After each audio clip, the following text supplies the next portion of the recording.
అమ్మో ఈడొస్తాడంటే ఇచ్చిన డబ్బులు అడుగుతాడేమో అర్జెంట్ తప్పించుకోవాలి.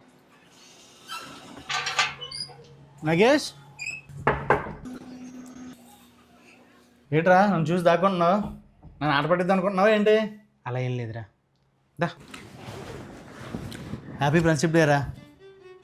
థ్యాంక్ యూ రా, సేమ్ టు యూ. అవును ఏంటి డల్గా ఉన్నావు? ఏదైనా ప్రాబ్లమా? అంటే నేను నీకు డబ్బులు ఇవ్వాలి కదా, ఇప్పుడు ప్రెసెంట్ డబ్బులు